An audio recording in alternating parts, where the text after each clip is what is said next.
This is The Rumor Report with Angela Yee on The Breakfast Club. So listen up.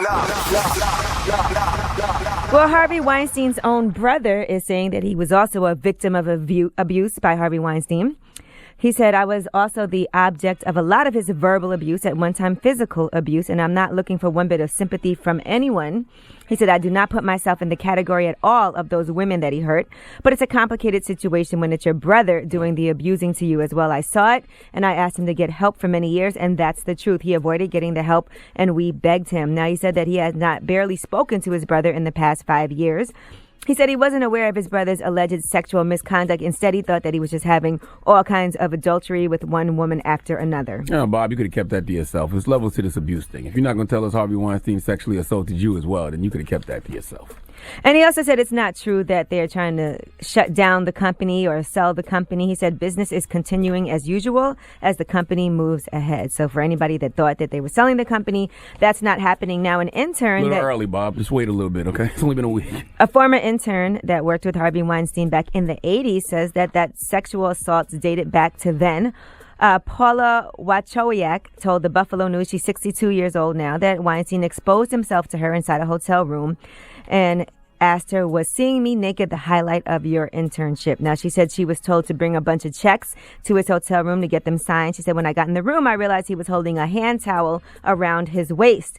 He dropped the towel to grab the folder full of checks and sat on the bed with the folder over his groin and pointed to checks and asked me why were we paying for this or that, and then asked her for a massage, saying that he had a sore shoulder. Now, Angie Everhart, who is a model and an actress, had this to say about her experience with Harvey Weinstein. I was at the Cannes Film Festival. I was on a friend's boat. Harvey walked in front of me, took his pants down, did his thing, said, "You're a really nice girl. Don't tell anybody about this," and left. It was a lot longer than that, and he was blocking the door. I couldn't get out. I was in the bed sleeping when I woke up to him above me. What do you mean did his thing, like masturbated? Yes, he was pleasuring himself and blocking the door. Now, she said that he told her not to tell anyone, but she said, I told everyone. She told other actors, producers, anybody who would listen, and all they said was, oh, that's just Harvey. All right. And then in addition to that, there was a rumor, according to Harvey Weinstein, that Oprah was trying to get him to come out and she wanted to publicly support him. But Oprah's people are saying it's just not true. Now, Harvey Weinstein has repeatedly been telling people that Oprah called him and said he needed to speak out and defend himself. And when he did, she would be right there. But according to Oprah's spokesperson, Oprah has not spoken to Harvey Weinstein directly. Someone from his team reached out to her to see if she would talk to him, and she said she would if it was for an interview. There's no plans for an interview at this time. That don't sound like a Super Soul conversation to me. Not at all. What kind of Super Well, Soul you know, she does conversation? 60 Minutes. Oh, okay. Yeah, I can see So it it on could have 60 been Minutes. on 60 Minutes as well. That would make sense, I right? listened to the Super Soul conversation this morning. Now, the Food Network's Sunny Anderson, in the meantime, was in some hot water, and that is because of some things that she said on Twitter. Now, she talked about the numerous women who are coming forward to talk about Harvey Weinstein and their allegations against him. She said, when I reported my first radio boss for sexual harassment, I felt brave. The 4 co-workers that came out after me were not brave to me at all. In fact, I blame them and still do for not being brave and reporting him before he had a chance to make one more victim. So she said, so all these women come out of the woodwork. Ask yourself, were they complicit in their silence, complicit when taking payoffs? Now, everybody went in on her after she put these tweets out.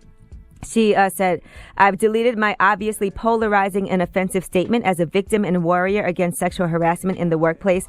I apologize. Well, it takes one, right? Like, it takes one person to show that bravery, and then it gives everybody else the strength to come out, too.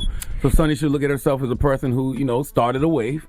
And then and gave everybody else the strength to come out. Well, I you never also understand can't how call somebody could people be, but I never understand how somebody could be mad about her feelings. She's been harassed before, and this is the way she feels about But people. she's This is her calling the personal other feelings, people though. who are victims weak and saying that it's their fault for not coming out, and she's blaming them for that. Yeah. And you can't say that the victim. You blame the person who abused someone, not the victim. You don't know Correct. how people process when something happens to them. And salute to Sonny, that's the homie. Correct. But if I was Sonny, I'd be happy that other women came out after me, because then it doesn't make you look like a liar. Because it's easy to paint one person as a liar. It's hard to paint several women is a lie. But I Now- guess she's looking at it like if they would have came out, maybe I wouldn't have been harassed. Maybe she's looking at it from that side. And let's be clear, gotcha. you hear these Gotcha. other stories of women who did come out, like Angie Everhart said she told everyone. And nobody believed her. And no one believed her. So, of course, it's hard for people to come out when things like that happen. Now, Gabrielle Union went on Twitter and said sexual violence and harassment can happen to anyone at any time, anywhere. People remain silent for many different, very personal reasons: judgment, victim shaming, blaming, loss of job, money, fear of violence, retaliation.